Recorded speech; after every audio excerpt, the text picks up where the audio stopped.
exit hole from a 30mm full penetration. You're not fixing that. This isn't a Humvee. You can't just replace a panel. A few hours ago, this M113 ended up in a meat grinder. If a Humvee had been in its place, you'd be looking at scrap metal. Because the enormous kinetic energy of a 30mm round can not only punch clean through a vehicle, including the engine, it can destroy the frame or suspension. But this 113, or MK, as Ukrainians call it, looks surprisingly intact after a savage fight. Can it actually be brought back to life? Here's the situation. The round came in from the side, hit the engine, and exited out the other side. It's no wonder the Americans have been trying to get rid of it. The 113's hull is made from an aluminum alloy, not steel like the armored Humvee, and although the aluminum coffin weighs more than twice as much, it's debatable whether it's actually more survivable. But Ukrainians have found ways to make it both very aggressive and very useful in this war. After the war, Ukraine could host a championship in upgrading the 113. New weapons, new protection, full conversion to robotic platforms. You're about to see all of it. The M113 is a classic from the 1960s, simple and reliable. Its armor holds against 7.62 millimeters. That's exactly why Ukrainian assault troops in this footage drive right up to Russian positions with considerable confidence and engage in combat. And after completing the mission, they climb back into the M113 and pull back without drama. But that was 2 years ago. Today, the aluminum coffin's protection is no longer adequate because drones are circling overhead. In this footage, a Russian FPV is chasing a 113 with an EW system on the roof. A Ukrainian soldier tries to shoot it down, miss. He quickly ducks back inside. Impact. This time it got off lucky. But as you can see, the net and the EW system guarantee nothing. The FPV punched a hole. If there had been a second and third FPV in the air, the result would have looked roughly like this. RPG warheads, which most FPVs carry, punch straight through the 113's special aluminum alloy armor. RPG hit, clean through, including the instrument panel and the engine. There was a fire, but this baby saved all of us. Everyone made it out alive. But then this unusual footage came our way. At the moment troops are loading up, the APC takes an RPG hit. The smoke clears and what? No penetration. Then another hit follows. Thick white smoke from the hatch indicates the fire suppression system activating. Think that's the end? The explosion deafened me, so I looked at the tachometer and saw the needle trembling. That meant the engine was still running. I was shocked. I pressed the accelerator and the MK moved. And indeed, the 113 coughs black smoke and starts rolling. At that moment, I was the happiest person on the planet. Hit like if you understand exactly what that driver was feeling. Don't forget to subscribe to the Weapons of Victory channel and leave a comment. And we continue. Among the over 1,900 M113 units Ukraine bought or received from allies, there are countless different versions of this vehicle. The most protected version of the 113 is considered to be the Australian variant.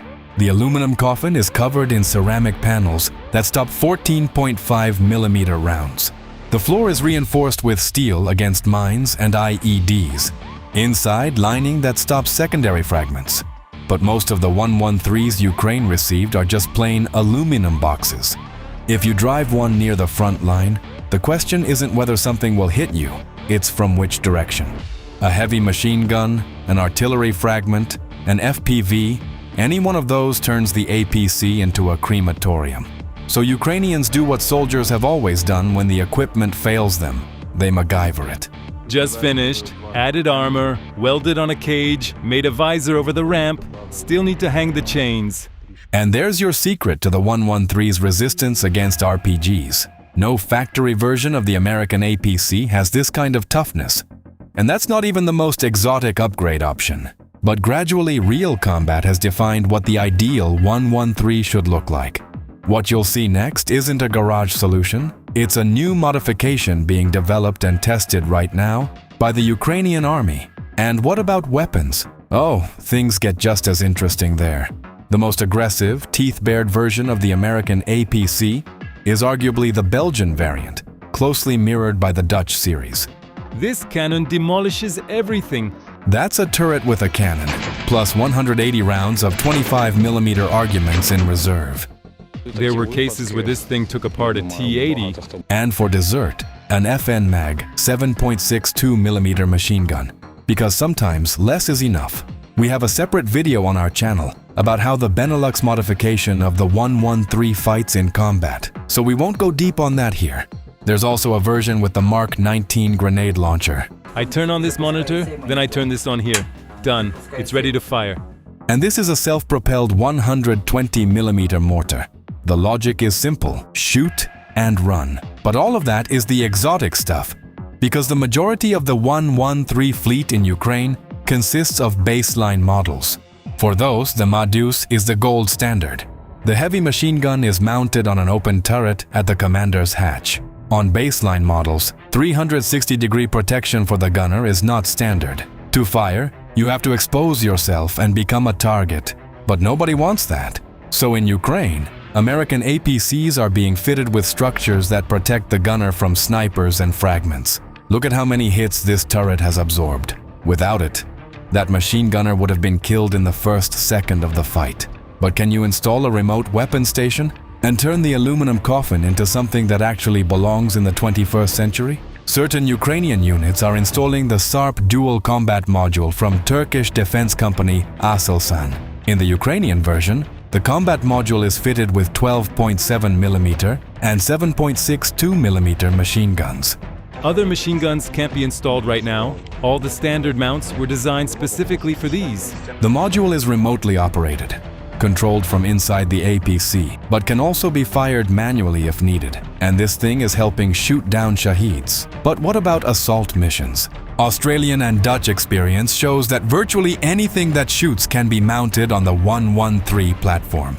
By the way, the Americans at one point experimented with tactical nuclear weapons on it. Taking all of that experience together, Ukrainians have finally assembled something remarkable on the aluminum coffin platform. The technical requirement was simple: surpass the M113 in protection and firepower without losing cross-country mobility. Officially, it's called the Skiff APC, but the hull is aluminum, just like the M113.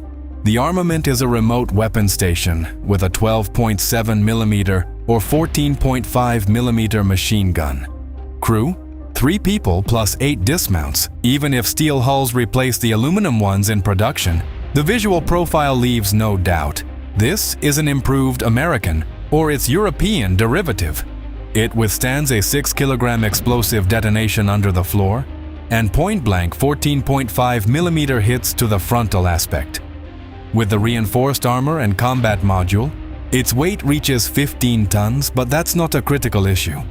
The Ukrainian M113 is already in testing, but engineers noticed another brilliant feature of the aluminum coffin: its genius layout, like something designed in Minecraft or built with Lego. The Soviet Union once tried to copy it, but the result was poor. Look, the engine is pushed forward and to the side. The driver's position is on the other side. The result is a near-perfect rectangular box on the inside, with no protruding components, deep wells, or awkward corners, thanks to the compact transmission. A flat floor, that's the old M113's biggest advantage over modern APCs. Add a wide ramp on top of that. You can fit almost anything in here. It's a genuine storage unit, and Ukrainians are using it to transport evacuation robots for the wounded. Evacuating the wounded is the hardest work. There's more adrenaline in it than in combat. Here's the thing. You can build a small combat drone with a machine gun, but you can't build a small UGV for evacuating a wounded person, because its size has to match the size of a human body. Here's how it works. A remotely operated UGV returns with a wounded soldier on board.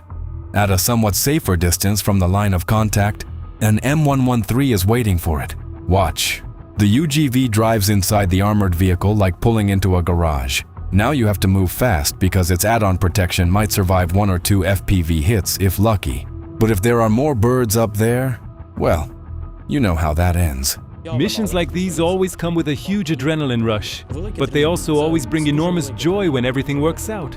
Just 2 to 3 years ago, it was widely believed that the war in Ukraine would be the 113's final mission. Too outdated, too obsolete. More than 80,000 units have been built since 1960, so Allies handed them to Ukraine without a second thought because disposal would have cost more. But today, the 113 is the only APC in the world that is better prepared than any other for cooperation with UGVs. This platform deserves a long life, and the man who made this APC possible deserves our gratitude. Thank you, General James M. Gavin. Thank you, Jumping Jim. Drop a comment and tell us what we forgot to mention about the 113, or tell us which modifications deserve their own video. And in these playlists, you'll find other videos about what Ukrainians say about other American weapons, and you can follow how the battlefield has changed over the years of the war in Ukraine. Stay safe. Support Ukraine.